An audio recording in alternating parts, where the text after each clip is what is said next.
Hello students, कैसे हैं आप लोग? Welcome to this session. My name is Dr. Kavita Rawat, your English teacher from ICT Virtual Classroom. Today we are going to discuss note making and comprehension. तो ये topic हम लेंगे, पहले हम नोट मेकिंग करेंगे और later we will do comprehension.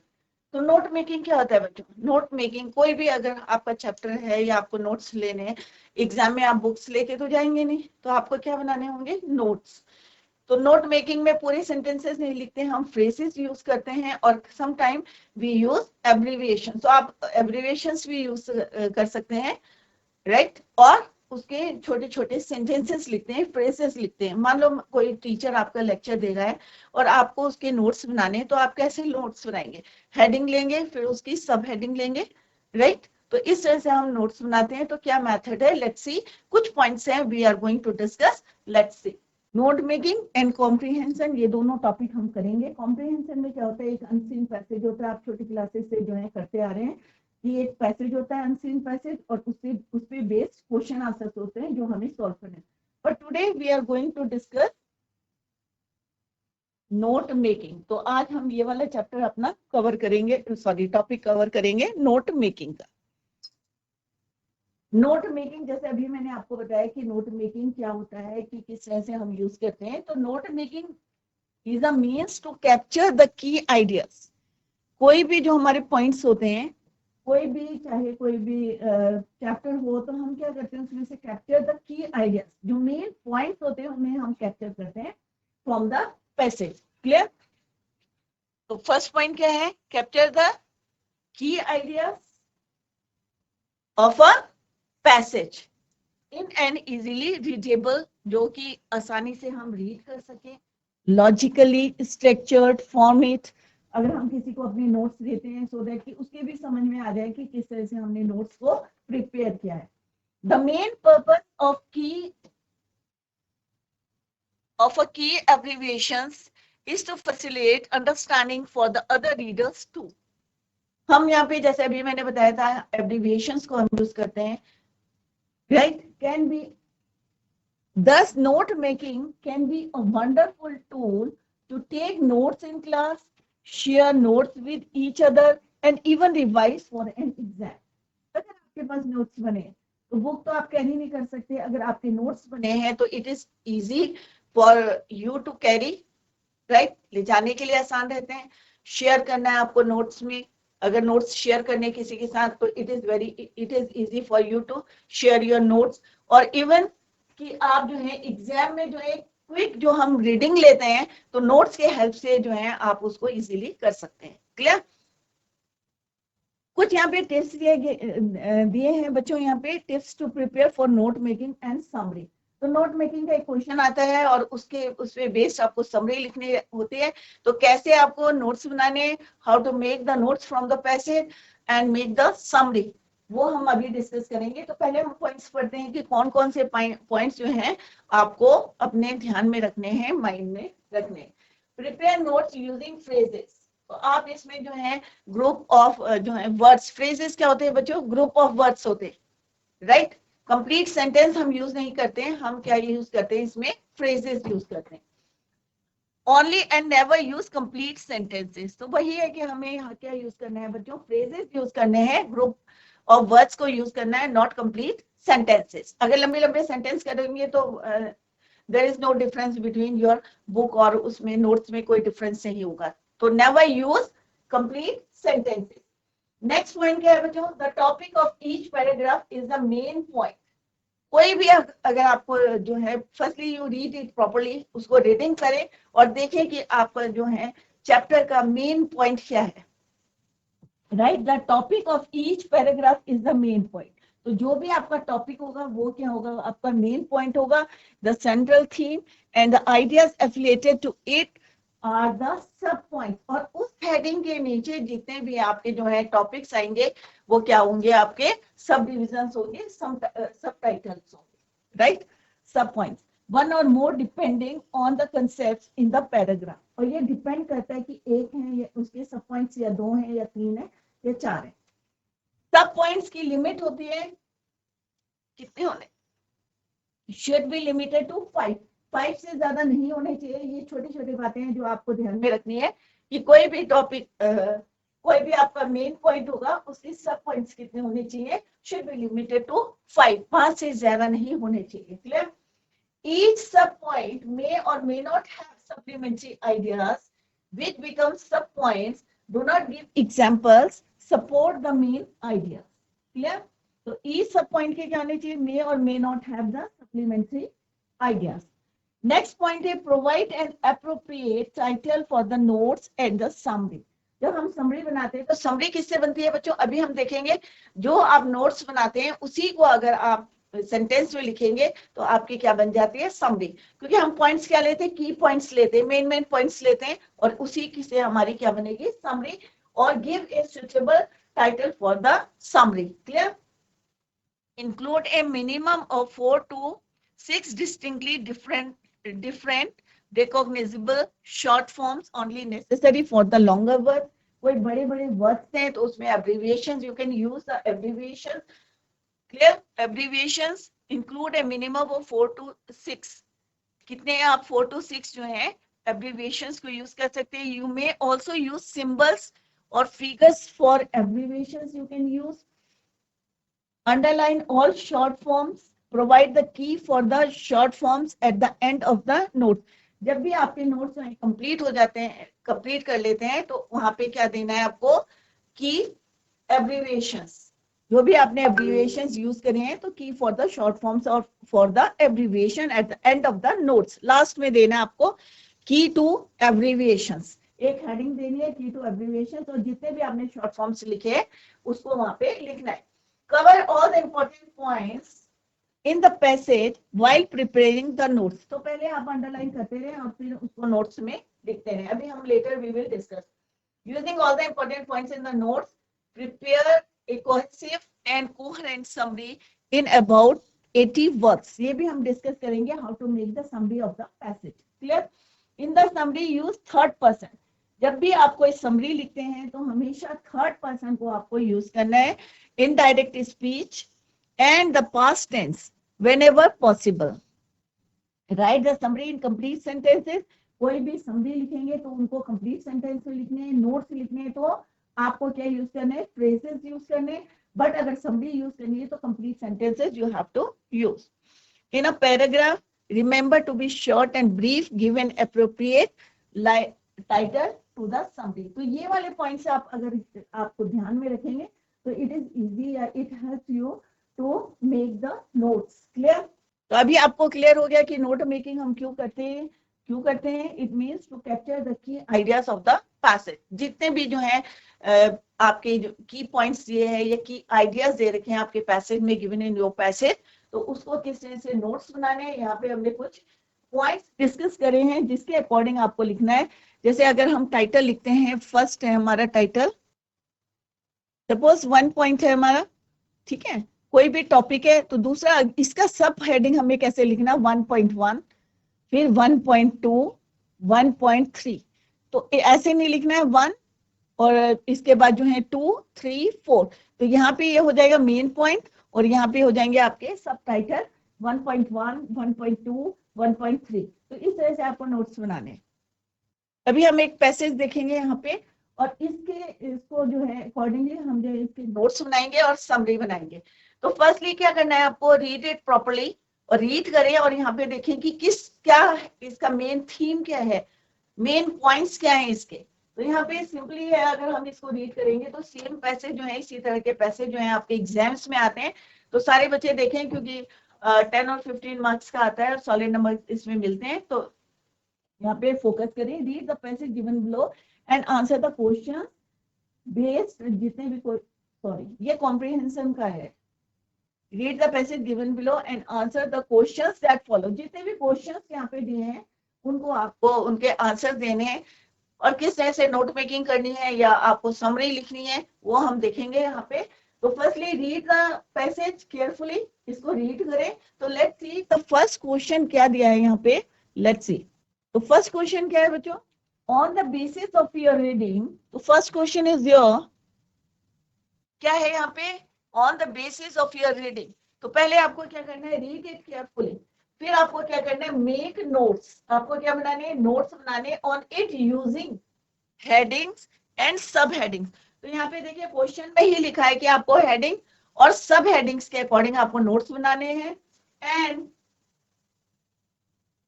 Use recognisable, और abbreviations के लिए भी आपको बोला गया है वेयर एवर नेसेसरी, जहां पे आपको जरूरत है वहां पे आप जो है abbreviation you can use. Clear? तो पहले हम देखते हैं कि हमारा टॉपिक जो है, हमारा जो पैसेज है वो किस पे बेस्ड है, क्या उसका थीम है, क्या उसके मेन आइडियाज हैं, उसके अकॉर्डिंग हम क्या बनाएंगे, उसके नोट्स बनाएंगे। तो पहले हम देखते हैं कि यहाँ पे क्या लिखा हुआ है बच्चों, इफेक्टिव स्पीकिंग। अगर मान लो मैं यहाँ पे पढ़ा रही हूँ, अगर मेरी जो है स्पीकिंग या मैं बोल रही हूँ आप लोगों की समझ में नहीं आ रहा है, तो वो क्या है बच्चों, वर्थलेस है। तो सुनने वाला और बोलने वाला दोनों क्या होने चाहिए, इफेक्टिव होने चाहिए। तो इफेक्टिव स्पीकिंग, इफेक्टिव लिसनर भी उतना ही इफेक्टिव होना चाहिए, उतना ही ध्यान से उसको सुने। और अगर मैं अच्छी वक्ता नहीं हूं, तो अगर सामने वाला नहीं सुन रहा है तो इसका मतलब क्या है, मेरी स्पीकिंग क्या है, इफेक्टिव नहीं है। तो यहाँ पे क्या टॉपिक दिया है बच्चों, इफेक्टिव स्पीकिंग डिपेंड्स, किस पे डिपेंड्स करती है। तो आपने टॉपिक यहीं पे बन रहा है कि हम किसकी बात करें, इफेक्टिव स्पीकिंग। तो ये आपकी हेडिंग हो गई। अब इस पे सब हेडिंग क्या बनेगी, किस पे डिपेंड्स करती है, राइट? तो किस पे डिपेंड करती है, ऑन इफेक्टिव लिसनिंग, राइट? तो क्या लिखेंगे हम, फर्स्ट पॉइंट क्या लिखेंगे हम, इफेक्टिव। अब इफेक्टिव को भी हम शॉर्ट में लिखेंगे, तो कैसे लिखेंगे, EFF। इफेक्टिव के लिए हमने एब्रीविएशन क्या यूज करा, EFF, इफेक्टिव। तो effective speaking depends on, first point हमने देख लिया कि क्या है हमारा, इफेक्टिव लिसनिंग, राइट? अब सेकंड देखते हैं हम क्या है। First point, you got your first point, सब हेडिंग मिल गई आपको, हेडिंग मिल गई। तो ये क्या है, आपकी हेडिंग हो गई, और ये क्या हो गया, आपकी सब हेडिंग। नेक्स्ट पॉइंट क्या है आपको, it takes energy to concentrate on hearing and to concentrate on understanding what has been heard। आपको क्या करना है, कंसंट्रेट करना है। कंसंट्रेट किस पे करना है, सुनने में करना है, जो हम बोल रहे हैं उस पे कंसंट्रेट करना है, राइट? तो सेकेंड पॉइंट आपका क्या बनेगा बच्चों, इफेक्टिव लिसनिंग, फर्स्ट पॉइंट होगी सब हेडिंग। नेक्स्ट क्या है, कंसंट्रेशन ऑन लिसनिंग, सुनने में हमें क्या करना है, कंसंट्रेट करना है।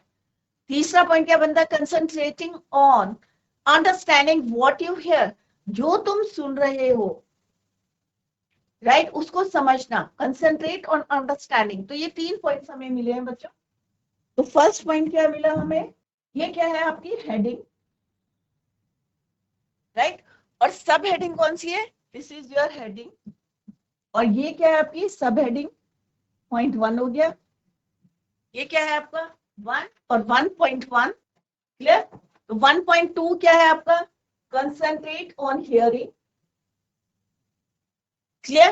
तीसरा पॉइंट आपको क्या मिला, कंसंट्रेट, क्योंकि अगर आप पूरा लंबा सेंटेंस लिखोगे तो ये बहुत लंबा सेंटेंस हो जाएगा, तो इसको ब्रेक करेंगे हम। एक पहला पॉइंट क्या बना हमारा, इफेक्टिव लिसनिंग, दूसरा क्या है, कंसंट्रेट ऑन हियरिंग, और थर्ड पॉइंट क्या है आपका, concentrate, to concentrate on understanding what you hear, क्या तुम सुन रहे। तो ये क्या है, हमारे 3 पॉइंट हो गए। तो किसकी हेडिंग में है, 1 की हेडिंग में है, ये 1 पॉइंट है आपका, और ये हेडिंग है, और सब हेडिंग क्या हो गया आपकी, इफेक्टिव लिसनिंग। तो इस तरह से आपको लिखना है, लेट्स सी, आपको लिखना है इफेक्टिव लिसनिंग, EFF क्या है आपका, एब्रीविएशन है। सिमिलरली इफेक्टिव लिसनिंग, कंसंट्रेट, कंसन क्या लिखा हमने, इसको भी शॉर्ट फॉर्म में लिखा है, concentrate on listening, concentrate on understanding what you here, जो तुम सुनते हो उस पे आपको, उसको आपको समझना है। तो यहाँ पे हमने एब्रीविएशन कौन सी लिखी है, जैसे अभी हमने पढ़ा था कि जो मैंने टिप्स बताई थी कि नॉट मोर देन 5 से ज्यादा आपको ये नहीं यूज करनी है सब हेडिंग्स, या आपको जो है एक उसमें एब्रीविएशंस ज्यादा यूज नहीं करती। तो यहाँ पे क्या है, effective EFF, concentration, concentrate on listening, concentrate on understanding what you here. तो आपकी एक हेडिंग कंप्लीट हो गई है, 1 1.1, 1.2, 1.3. क्लियर? तो I hope it is clear to you. तो फर्स्ट पैरे में हमने देखा कि हमारी जो है शुरू की लाइन में ही हमारी एक हेडिंग बन गई और सब हेडिंग. तो ये क्या आपकी हेडिंग है और ये क्या है इसकी सब हेडिंग है जो इसके अंडर में आती है. इफेक्टिव स्पीकिंग किस पे डिपेंड करती है? Effective listening, concentrate on listening, concentrate on understanding and what you here. Clear? Next है, इसको पढ़ते हैं हम. Incompetent listeners fail in a number of ways. अब incompetent listeners क्या लिखा है यहाँ पे? fail in a number of ways. अब कैसे फेल हो जाते हैं? Let's see. First they may drift.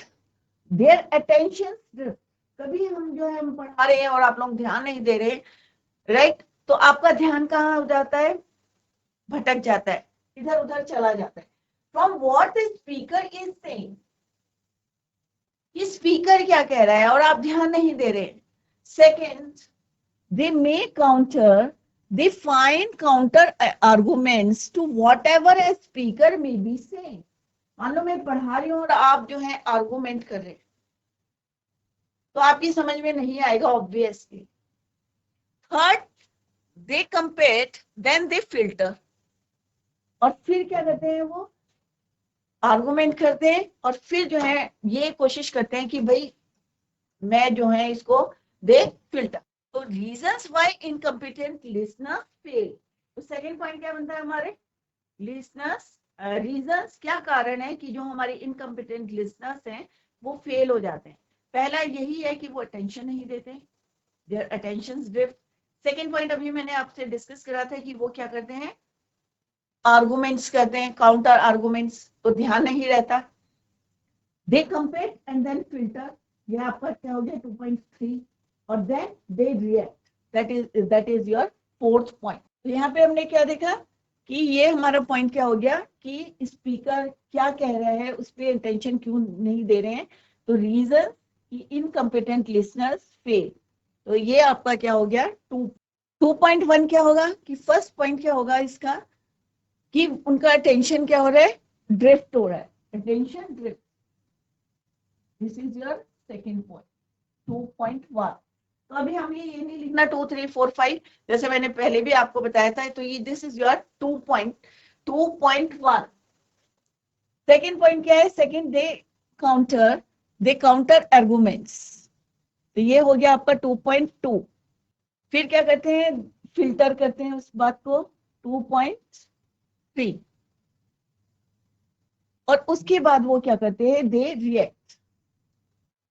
यहाँ पे आएगा 2 point exclude, they exclude from their understanding. तो यहाँ पे क्या है? रिएक्शन देते हैं और दैट इज योर 2.4. और ये होगा आपका 2.3. तो सेकेंड हेडिंग के अंदर हमने देखा कि हमारे कितने पॉइंट्स आए? 4 पॉइंट्स आए. तो सेकेंड हेडिंग बन गई आपकी. फर्स्ट पैरा से हमने 2 निकाली, एक हमारी हेडिंग बनी effective speaking, right? Effective speaking depends on, इस पे डिपेंड करती है. पहला पॉइंट हमने मार्क करा है effective listening, concentrate on listening, concentrate on understanding what you hear, क्या आप सुनते हैं. सेकेंड हमारी हेडिंग क्या बनी बच्चों? Reasons why incompetent listeners fail, कि क्यों लिसनर्स जो है इनकम्पिटेंट लिसनर्स फेल हो जाते हैं. पहला पॉइंट हमने मार्क करा their attention drifts, right? They find counter arguments, बहस करना. They compare and then filter.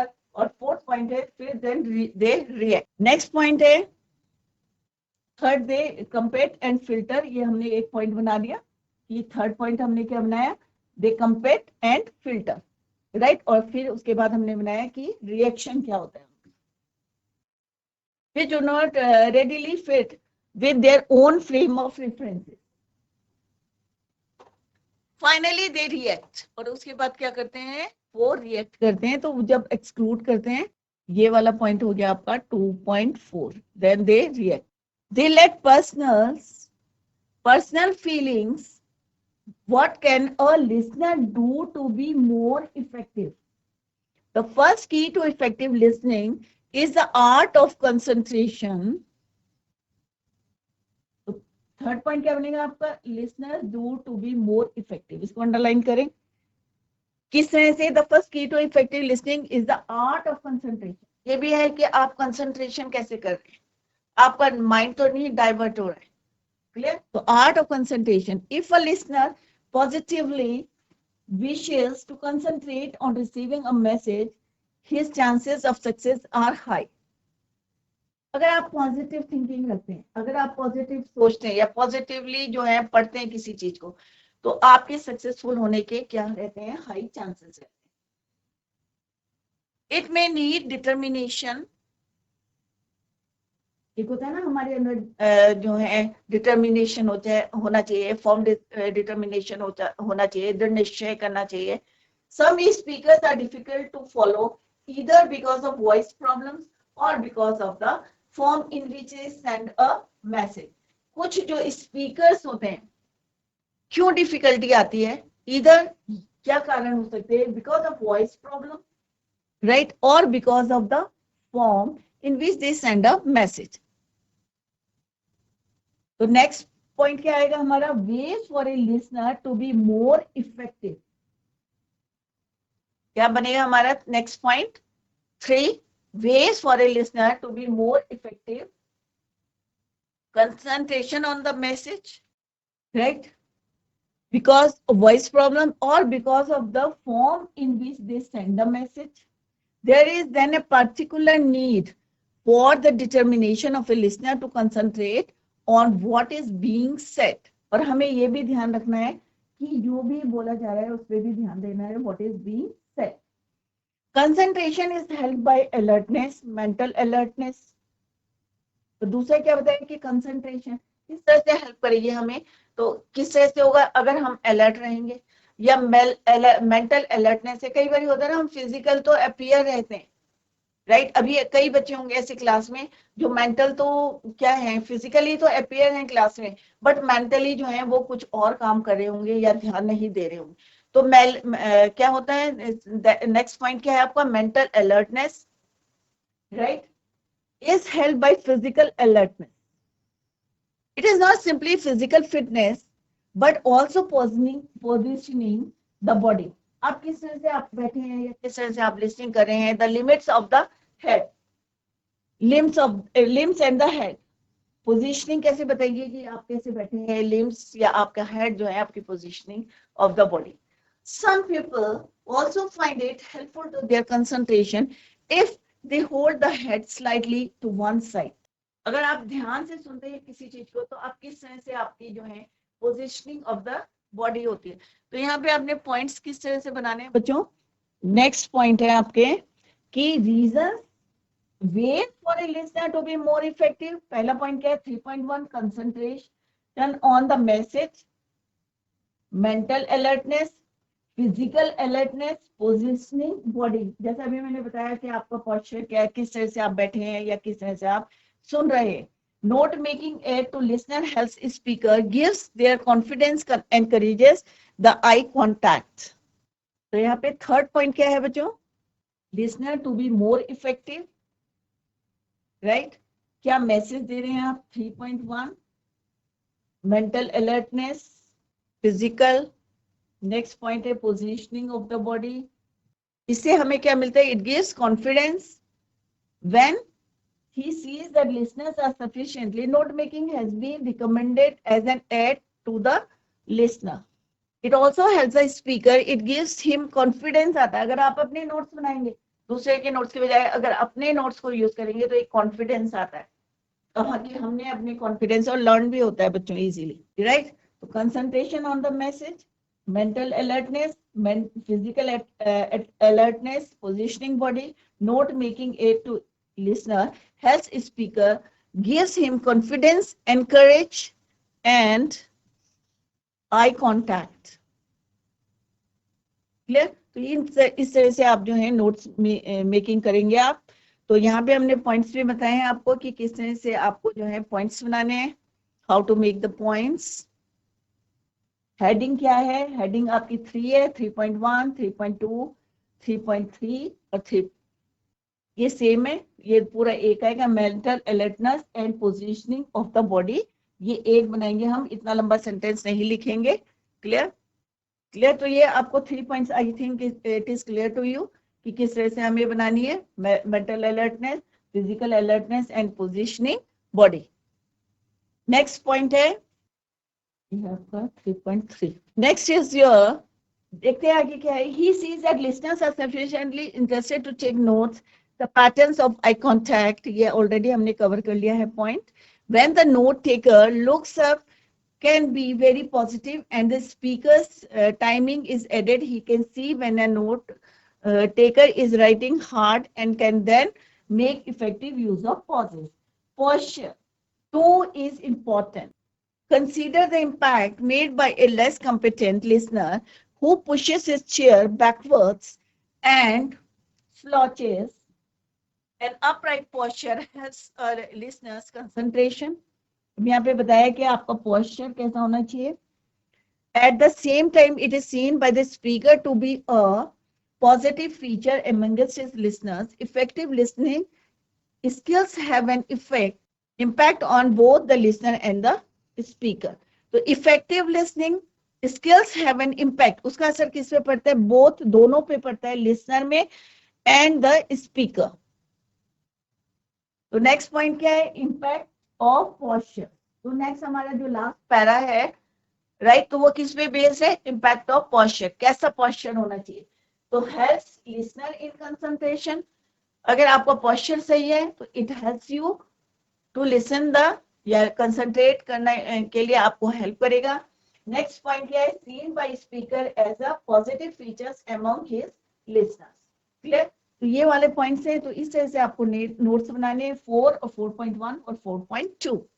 Posture helps a listener's concentration. 4.1, effective listener, positive features by the speaker to be a positive feature. और next भी आप बना सकते हैं कि effective listening क्या है, किस पे इफेक्ट करती है, आपके दोनों पे, लिसनर में एंड स्पीकर. तो ये वाला पॉइंट इसलिए नहीं लिखा है क्योंकि हम पोस्चर की बात कर रहे हैं. क्लियर?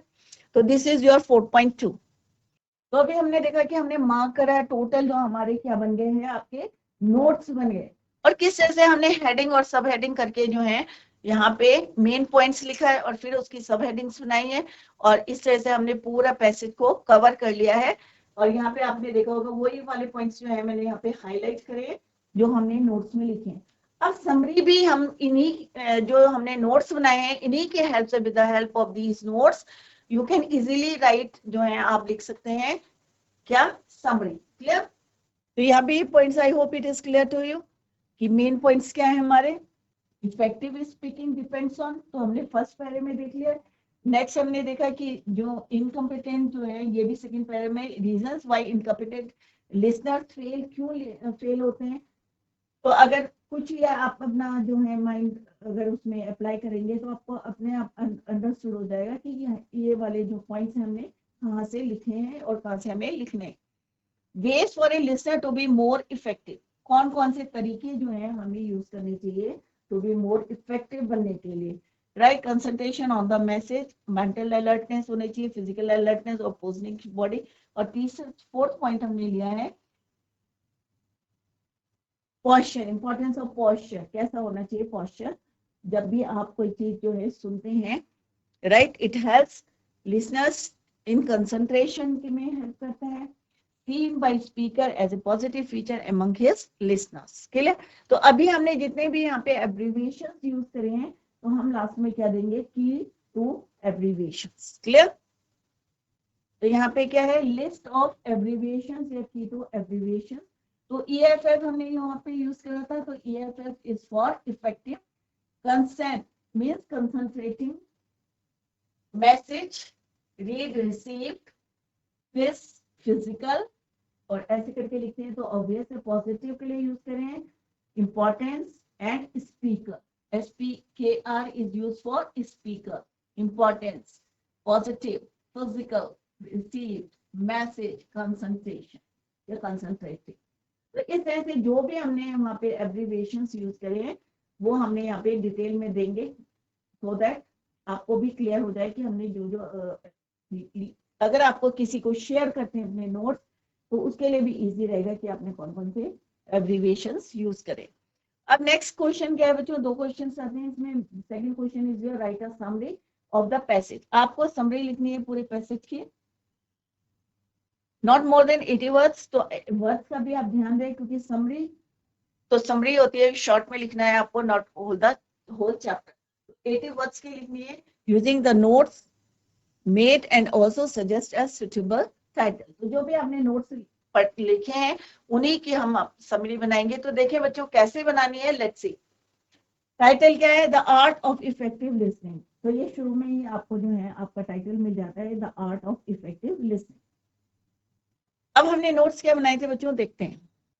हमने नोट्स बनाए थे effective listening depends on, right.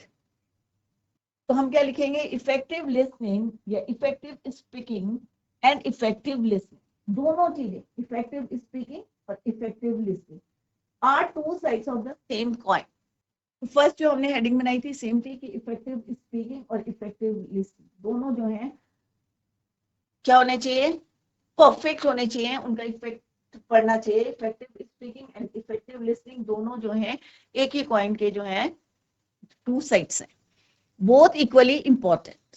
दोनों अपनी अपनी जगह इंपॉर्टेंट है। अगर हम बोलने वाला इफेक्टिव है, सुनने वाला इफेक्टिव नहीं है, तो इट इज वर्थलेस। अगर सुनने वाला स्ट्रांग है या ध्यान से सुन रहा है पर बोलने वाला सही नहीं है, तो वो भी वर्थलेस। तो दोनों जो है अपनी अपनी जगह क्या है, इंपॉर्टेंट है। तो that is why it is written here, effective speaking and effective listening are two sides of the same coin, both equally important and incompetent। अब हमारी सेकंड हेडिंग क्या थी बच्चों, incompetent listener will always fail। क्यों fail होता है, वही points हमने यहाँ पे लिखे, देखो। he drifts away from the counters, ध्यान नहीं देते, compete and finally filters what the speaker is saying, right. तो जो हमने लिखा है वही हमने यहाँ पे लिखा है, जो हमने नोट्स में बनाए। तो नोट्स अगर आपके परफेक्ट बने हैं, केयरफुली आपने नोट्स प्रिपेयर करे हैं, तो it is easy, it helps you to make the summary clear. तो यहाँ पे हमने वही पॉइंट्स लिखे हैं, देखो बच्चों यहाँ पे हमने क्या लिखा है, their attention depth, counter arguments, compete and then filter और देन रिएक्ट। तो यही हमने जो है समरी में लिखा है। तो बच्चों को लगता है ना कि भाई समरी जो है बहुत मुश्किल है, how to write the summary. तो इट इज नॉट डिफिकल्ट, वही पॉइंट्स आपने हमने यहाँ लिखे हैं। Fail, he drifts away from counters, compared and finally filters what the speaker is saying। to be a good listener, एक अच्छा लिसनर करने के लिए concentration is important combined with mental and physical। वही चीजें जो हमने नोट्स में लिखी है वही हमने यहाँ पे सेंटेंस, कंप्लीट सेंटेंसेस में लिखा है, वहां पे हमने शॉर्ट में लिखा है, फ्रेजेस में लिखा है, बट इधर हमने क्या लिखा है, in summary we use complete sentences clear. Listening singers and are viewed as a positive feature by the speaker among his listeners। They have an impact not only on the listener but also on the speaker। तो last में हमने यही लिखा है कि दोनों का जो है इफेक्ट किस पे पड़ता है, लिसनर्स पे but also on the speaker, दोनों पे पड़ता है क्लियर। तो इस तरह से आपको समरी लिखनी है, by the speaker among his, they have an impact not only, किस पे इम्पैक्ट पड़ता है, सुनने वाले पे भी और बोलने वाले पे भी पड़ता है, on the listener but also on the speaker. तो हमने समरी कैसे बनाई बच्चों, with the help of your notes. जो आपने नोट्स बनाए, जो आपने हेडिंग लिखी, जो आपने सब हेडिंग लिखी, उन्हीं के हमने यहाँ पे क्या लिखा है, complete sentences to make the summary. और आपका टाइटल क्या है, the art of effective listening.